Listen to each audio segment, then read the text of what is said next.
I've got some sidetrack jobs I've been doing, like I've been sorting my reverse osmosis water filter stuff out as well. But so I kind of got a little bit on that during the day. But what I'm doing at the moment is finding out the optimum rotational direction. So what I've done is flip the assembly the other way around. So I put the pulley that was on that side on the long shafted side, which is that side. It's longer. So I moved the pulley from this to this side, and put the RPM sensor on the opposite side. So effectively that means that the rotor is going the opposite direction to where it was going, and it reveals some interesting things. When I was running it in the original clockwise direction, I peaked at RPM of 1020. Now, okay, you're going to say, well, that's a lot lower than before. Yeah, it is, because I've actually populated all of the magnet slots with oh, hang on a minute, where's my torch? So before, I only had 2 magnets in each slot, right? So in these slots, originally I only had 2 magnets. Now I have a virtually full complement of magnets, of 3 magnets, and a spacer, which is the plastic thing at the bottom. So I don't know if you can see that very well, but I've got plastic spacers actually down here between the rotor and the magnets. So those spacers are 2 millimeters. So what I've been doing is testing for optimum direction, because it makes a difference because of my curves, the curves on the rotor assembly. Either they'll lead in or lead out. So what I'm doing now is using the curves as a lead out on the rotor as it's turning clockwise. Obviously it's actually counterclockwise, it's anti-clockwise compared to what it was originally. So previously I had the curves on the segments as a precursor to the actual main segments, but now they're actually after the main segments, right? So what I've done effectively is run this in the opposite direction, and what I found out was I gained about 30 RPM by doing that. So that simple little change of rotational direction has gained me 30 RPM. But we are obviously running slower. But that's the reason I'm running slower is because of the change in the segments, and the segments are actually much more closely coupled now. So we have a much stronger actuation of magnetic field. So I expected to get it slower, but when I put the canopies back on, we'll see another increase in RPM, because at the moment it's dragging a lot of wind and air around the rotor, so it's actually slowing things down a bit. So obviously what I'm talking about is the fact that when I get this tissue paper, there's a lot of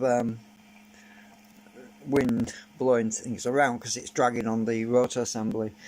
So because I wanted to do these tests to find out the optimum configuration for the segments, because that will tell me what I need to do to make adjustments to the design later on when I do 3D print some more designs on the segments.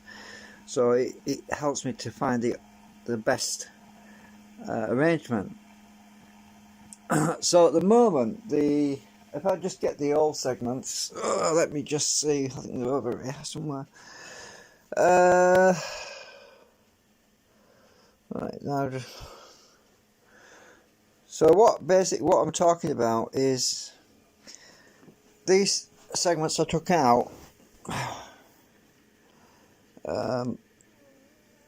I didn't populate these slots here. I didn't populate them with the nanocrystalline material, but previously these were the lead-in. These were coming in this direction, so in that direction, and they were leading in, and then these segments were coupling modulating the flux lines of the magnetic field. But now I found out that having these on the opposite side, which is what I had on these original segments, as a lead out instead of lead in, it actually improves the RPM speed. So that's a good thing to find out, and that's what it was a worthwhile test to do that. And so what I have been considering though is some of the segments, the coupling between the rotor and the outside is still a little bit too close coupled. So I might at some point put 3 of these, or actually, was it? Yeah, I might actually put, let me see, what is it?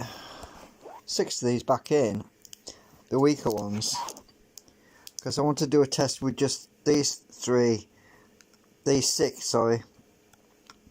So there's 6 here, 1, 2, 3, 4, 5, 6. I wanted to put these back in and replace the ones, the segments that have just the curves, you know, the C-shaped ones.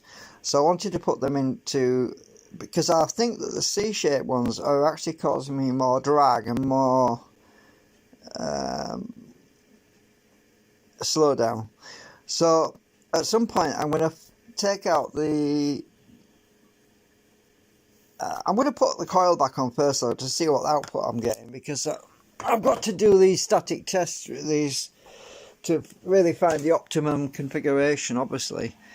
As you know, as you can see, it's running very quiet right now, but it's only running to 1043 RPM right now, so it's actually doing pretty well, considering it's got a lot more magnetic flux on there. It's got a hell of a lot more magnetic flux on there. I don't know if I can show you this, but if I get my magnetic gauge thing, which is basically made out of magnets, and I put this close to the field, we can actually start to see it. If I get it in the right place, oops, too close. Get it in the right place, we can start to see. Oops, I'm getting too close to it. We can start to see it. Is it sticking on me? It probably is. Well, I have to be in the right place to get it to move.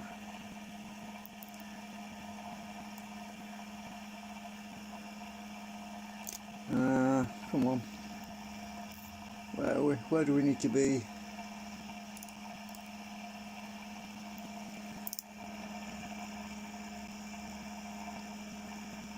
Oh, I think it's about here somewhere.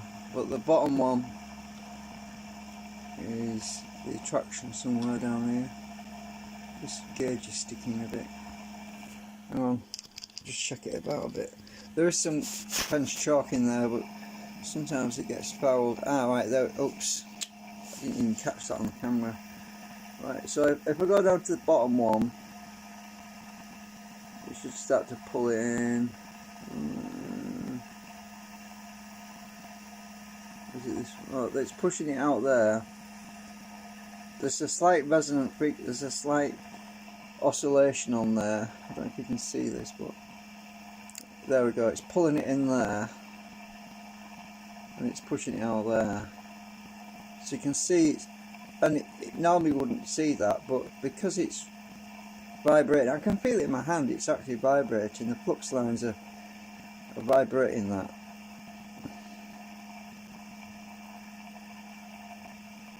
I can feel it pulling as well as it's attenuated. So we are seeing, well, I am feeling a difference on there. So so I'm not rushing into I've got to be careful because I can't push this motor anymore, because we're driving it to about 300 milliamps right now, and this motor's pretty hot. It's getting a bit toasty. I don't know if I can find my temperature thing. I can't push it any more than what I am doing. So I'm just sorry about this. I'm just trying to get my. I hope the battery's not dead on it. So as you can see, the temperature's pretty high. Well, this is the external temperature. It's actually pretty high. It'd be about 50 Celsius actually. But I'm reading the external temperature and it's reading about 38. It'd be about 40. Because these thermal things, the wider the surface area, you need a bigger surface area to get a more accurate temperature reading on them, really. But yeah, I can't push the motor much more than what I'm doing. It feels a lot hotter when I touch it actually.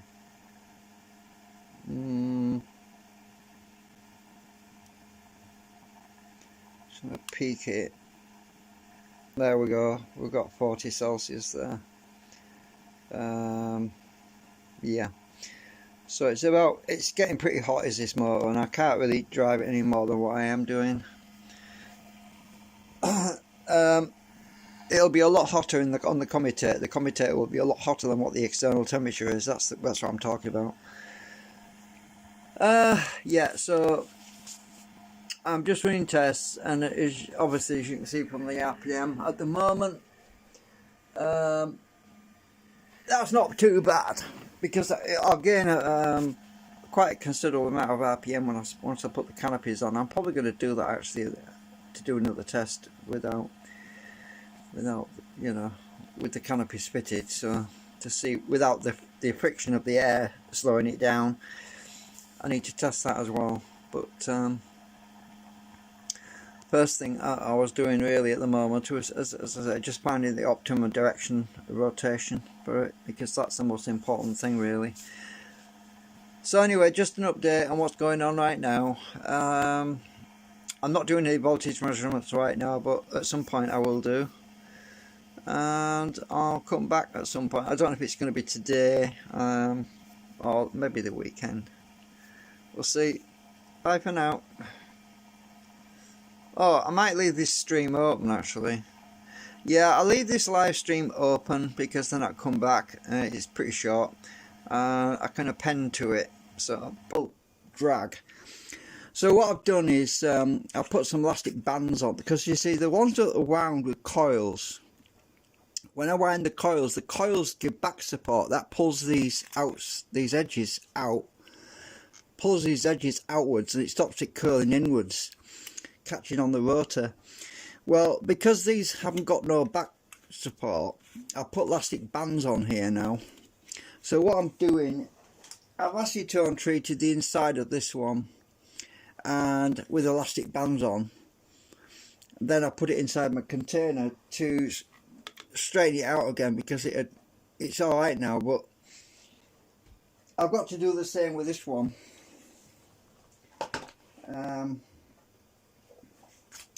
So what I'm doing is putting it in the container, and then I'm acetone, because it's been catching pretty bad. You can see there's a line.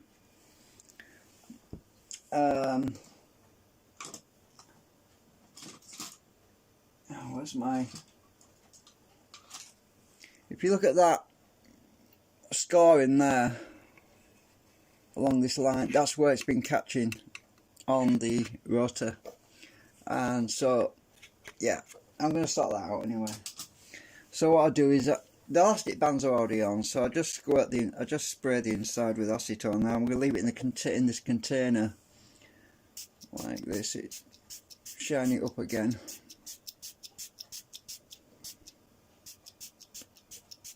Like this. Put it in the container and put the lid back on. And I'm going to leave that in there for a few hours, and it'll straighten itself out. It'll get rid of that curl on it.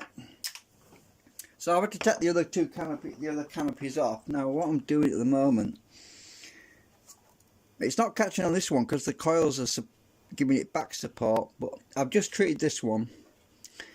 I'm going to put this one underneath. There's a hell of a lot more flux on this now, and there's something else I plan on doing later on. I'll explain in a minute when I get this on here. If I can get this on here. Right, I've got to get that elastic band on here.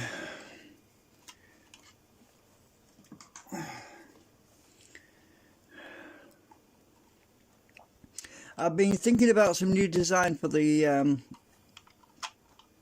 I can still use the same segments, the same lamination, the nanocrystalline material. I can still use that, but what I've got an idea of doing, let me just get that other one on the other side. Come off. I've stuck it down.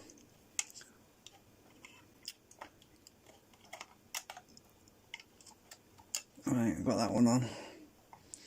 I'll explain in a sec.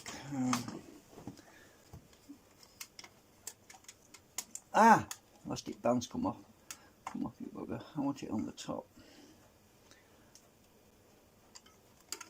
I love elastic bands. They're quick. It saves messing about with screws, that's for sure, for testing purposes. Anybody that says something that's held together with rubber bands, well, this literally is.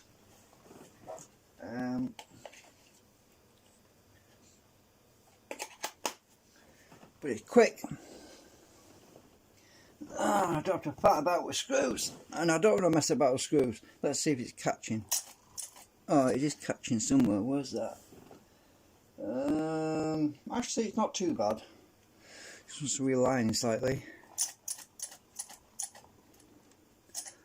I have to get these pegs on.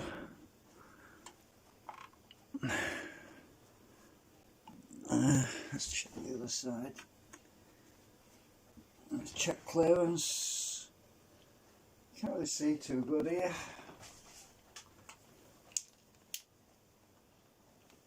That's better than the other one. The other one was really bad. It was curled right in. I can't see this side because I've got the coil and canopy in the way. I'm gonna start it up, and I'll tell you something. I actually had to manually speed it up with my drill, and when I got up to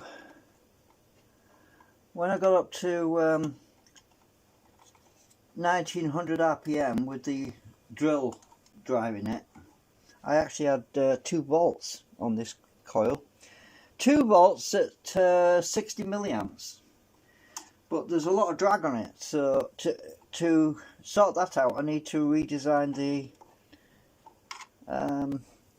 nanocrystalline cores, and I'll explain what that involves.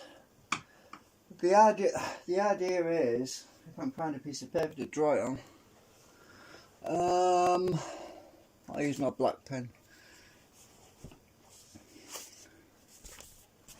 I'll find a bit of paper to rubber, draw it on. Just a sec.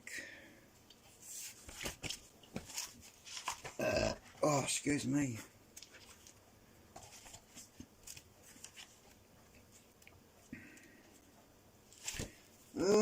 I'll just draw it in the back of this envelope.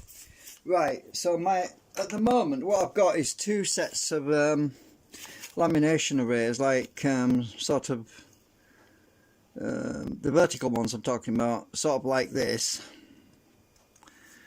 and then there's a gap, then there, then come down sort of like this.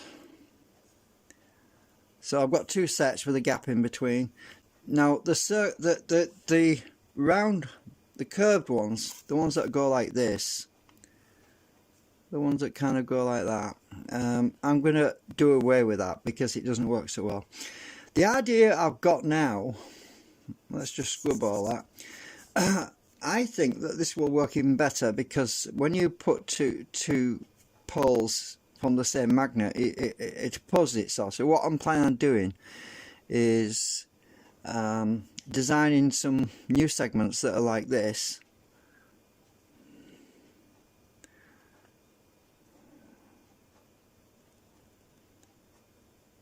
because the outside of the magnet when you have a magnet there,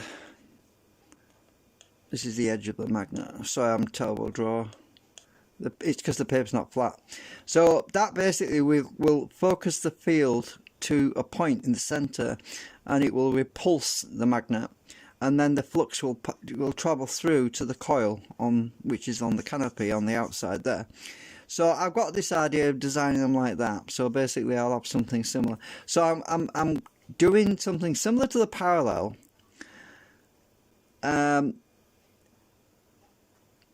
but with the middle part pinched in, basically. So that's the next design that I'm planning on using, and I'm pretty sure that's going to be a much big improvement. So what I'll do first though is I'll just 3D print one core. I'm just going to print one core and populate it with some nanocrystalline. Then I'm going to test the difference between that one core and the former cores to see what the difference is as regards attraction on it. Let me just see if I've got that catching. Catching's still not right. It's just trying to get this right. Hang on a minute. I need to put the belt on.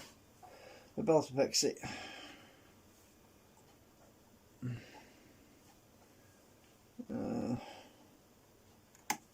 My poor little motor was getting pretty hot earlier. Oh, it's alright now with the belt on. Right, that's brilliant. Let's just get this thing spinning.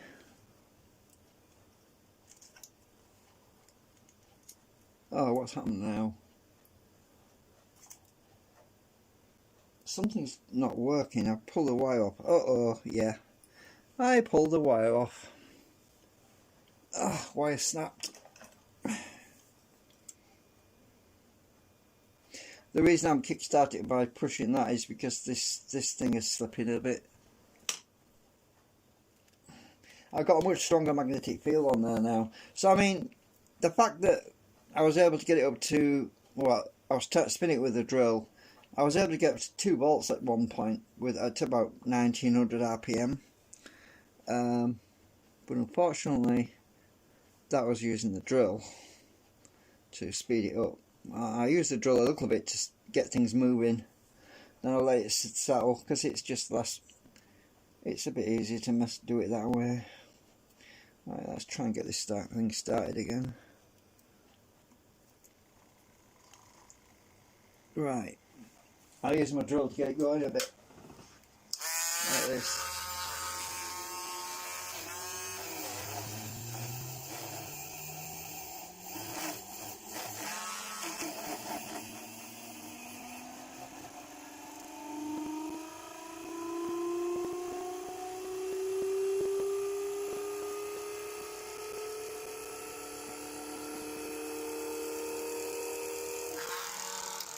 So that's 2300 RPM, and that's the voltage.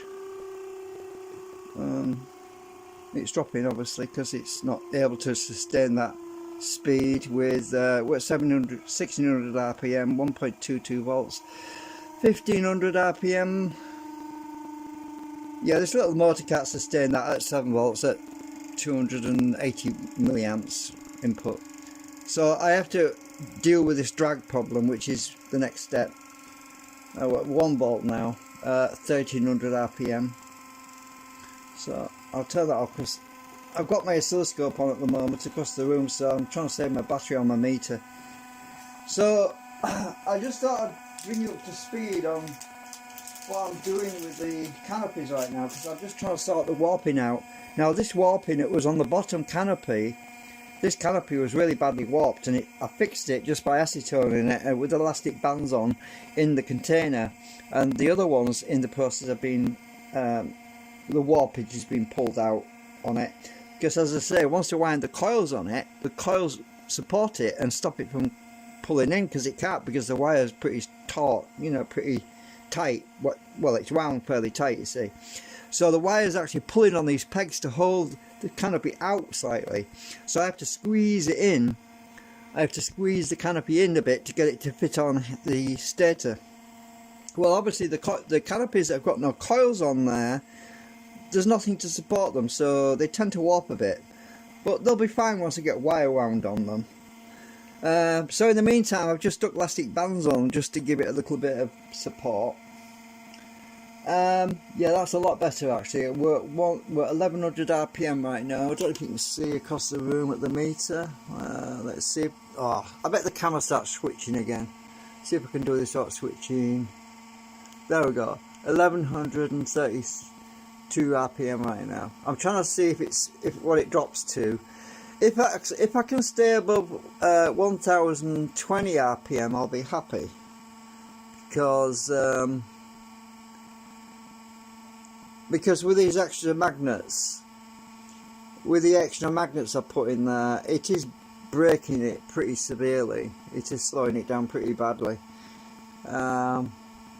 which is why I want to do some more tuning on the core assembly. So we'll just keep an eye on the RPM. I'll see if I can get both things in the shot if I can. Oops, I don't know. Stand on my... I don't know if I can get it all in. The RPM's more important really at the moment. We've got no load on it right now, although... oh, the oscilloscope. You can probably see that actually. I'll leave it pointing at the oscilloscope.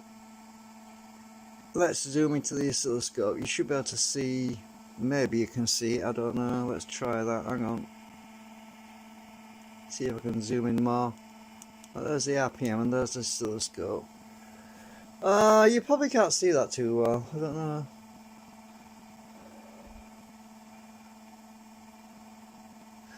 The oscilloscope seems to look funny. It might be too bright for the camera, I'm not sure.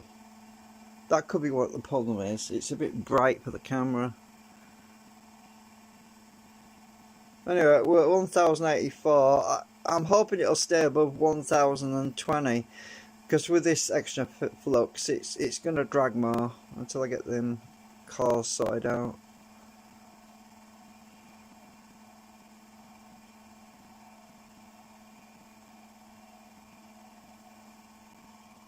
It's definitely a lot better with... Now I've acetoned it. If I squeeze the outside, it might catch. Yeah, I best not do that. I was pushing the two stators together a bit and it started catching again. So if we can stay in above, I'll be happy to keep around 1050, but the peak I got earlier was about 1030, 1040, with the rotor basically running backwards compared to what it was doing before.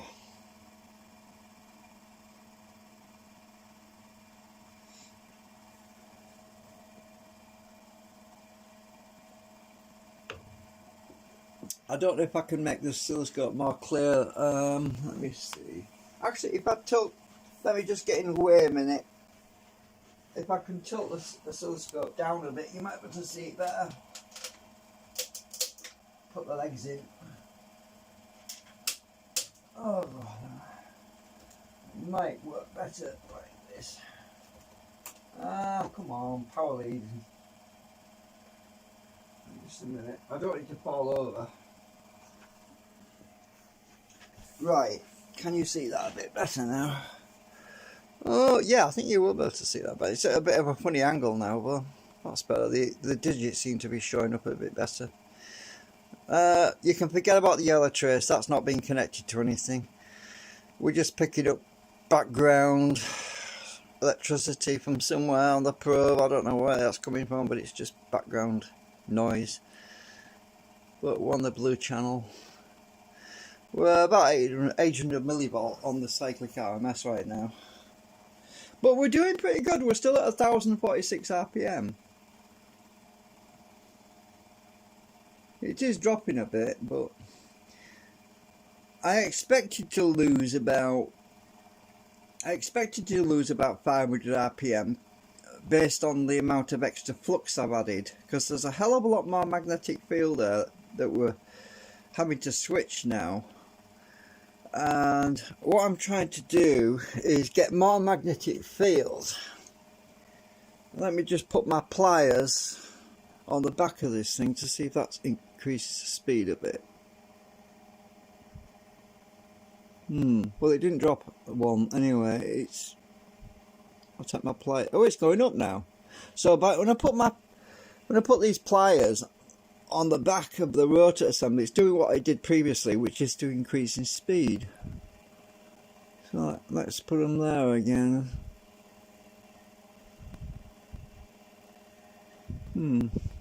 So adding more iron to the canopy definitely seems to be improving it, which is a good thing. I'll take them away now. Let's see if it drops anymore.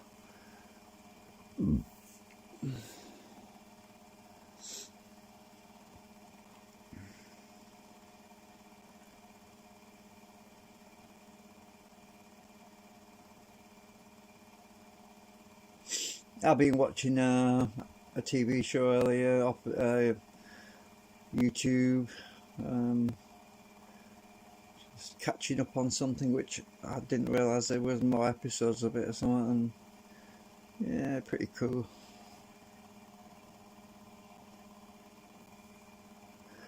Well, it looks like we're still going to drop to 1020 something.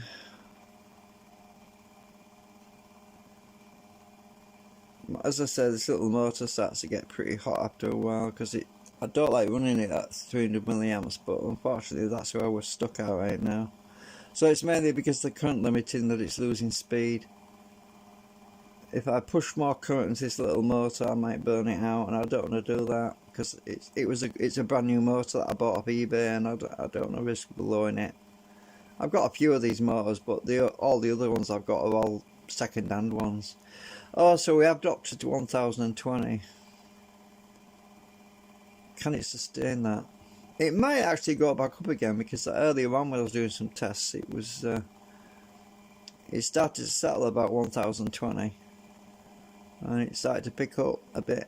It might go up and down. We'll see in a minute.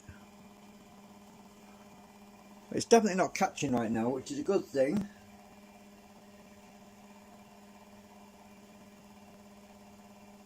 So, as I say, my biggest problem when I put the canopies on, I've only got 2 canopies on right now, by the way, so it probably is going to drag more because there's air getting into it and it's slowing it down. So when I've got all 3 canopies on, and provided they aren't catching, I can get better speeds than that, better RPM than that.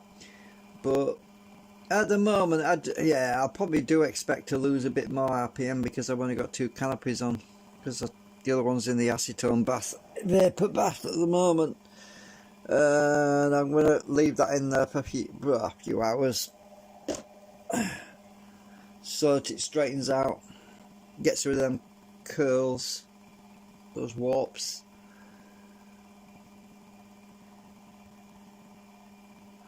Alright, so we seem to be settling now on to around 1014. Are we dropping more?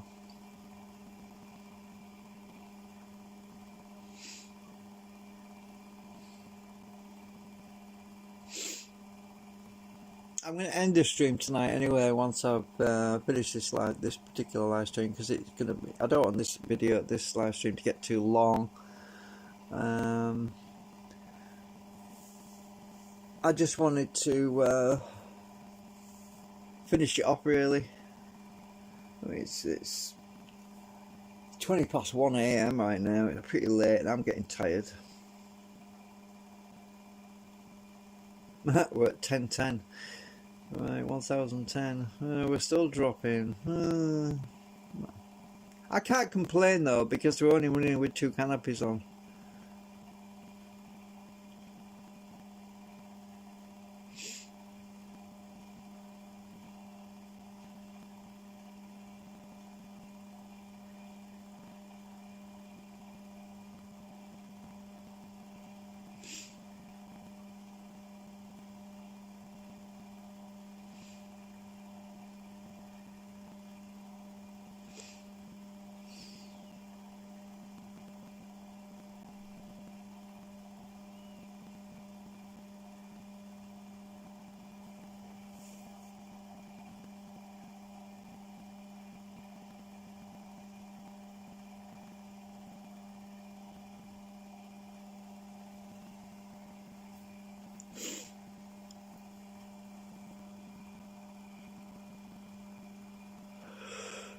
Ah.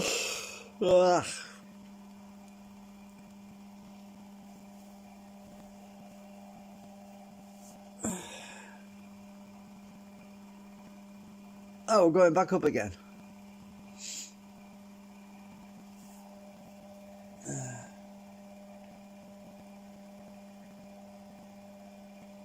Oh, now we're going back down again.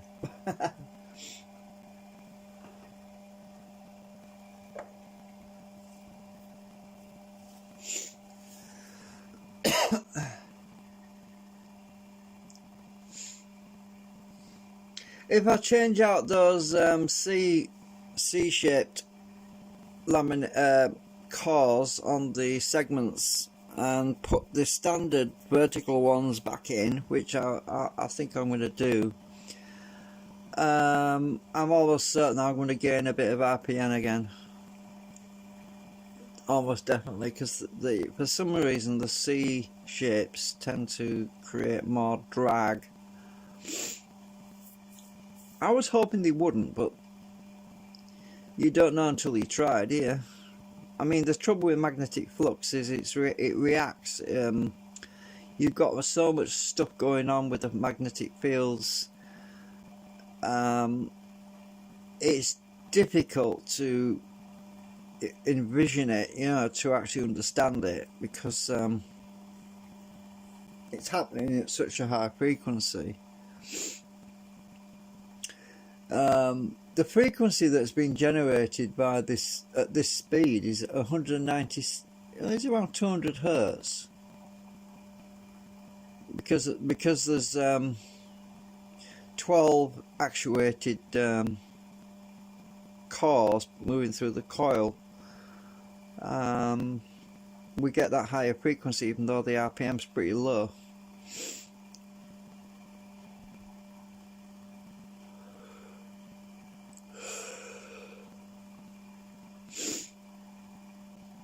Yeah, I'm not gonna push it much longer because my motor's getting pretty hot.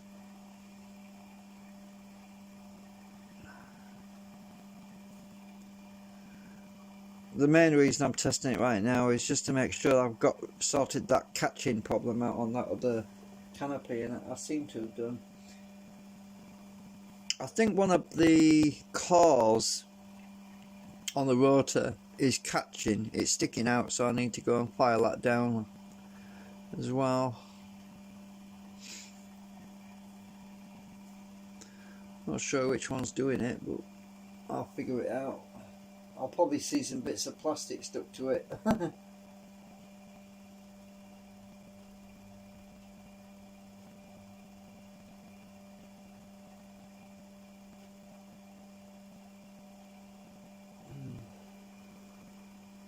Anyway, so there's no point in making this video long because this is not a main test. I can show you the current, I suppose. We do get a bit of slowdown at the moment. Let's put it on current, even though we're running pretty slow right now. Let's see if I can get this. See if I can get this on the camera. Right, let's go to current. Right, we're on current now. We're about 47 milliamps. Earlier on, when I was running it at 2 volts, I saw 60 milliamps. It's dropping a bit in speed though, which proves I haven't got my segments right.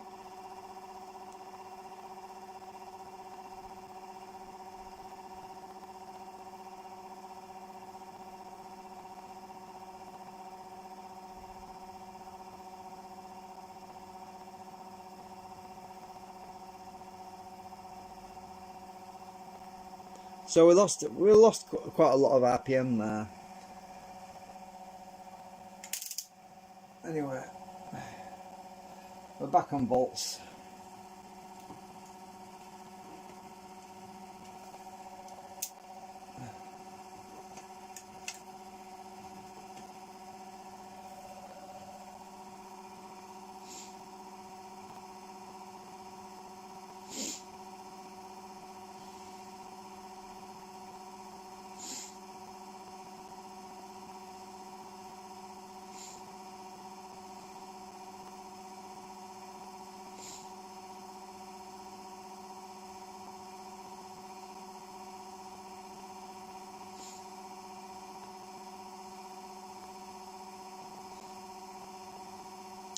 that noise is the magnetic field resonating with the core materials.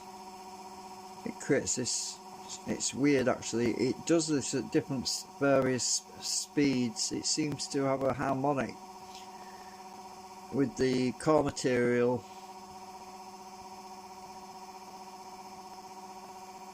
and when it gets on one of these phases, when it gets onto one of these harmonic cycles, the RPM seems to get locked on that position. It seems to be a drag point, and once you get overcome that, once you get past that point, it starts to accelerate. I'll just show you that with a drill again. So if I speed it up just a little bit past where it's resonating, right, let's just go up a bit there, we should see it pick up now. We should see it start picking up on its own now from that point.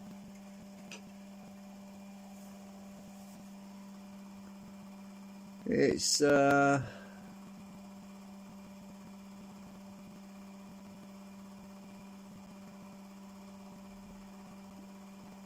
got some strange quirks.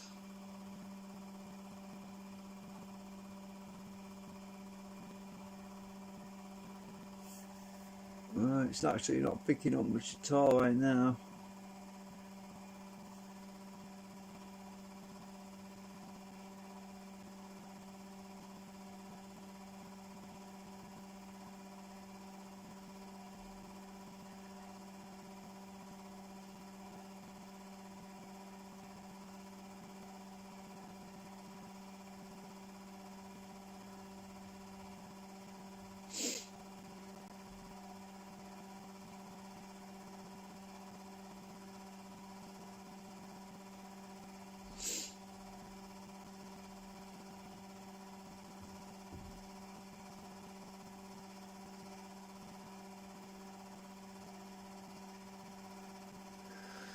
Yeah, still kind of stuck at that speed. Seems to be still dropping a bit. Mind you, my motor's getting a bit toasty. That's probably, it's losing power because of the thermal resistance on the motor commutator will be increasing because of the temperature it's at. So it'll be losing a bit of power. The other problem as well is overheating the motor could damage the magnets in the motor as well, so that's something I've got to watch out for.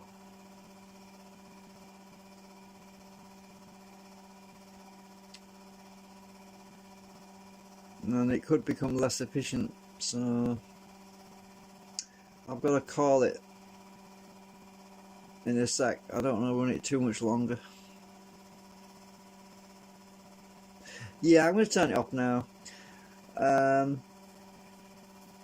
I don't want to bake it too much. I need to do some design work on the test core that I plan to try with. Obviously next week I'll get some more filament, and luckily I won't have to print all of the the segments. I won't have to print all of the segments again. I'll just need to print the actual inserts that go inside the segments, so I won't have to print a lot of plastic at all really. But I'm only going to print one just to, I think I've got enough plastic to print one of them just to try it. Yeah. Anyway, I'm going to turn it off. Right.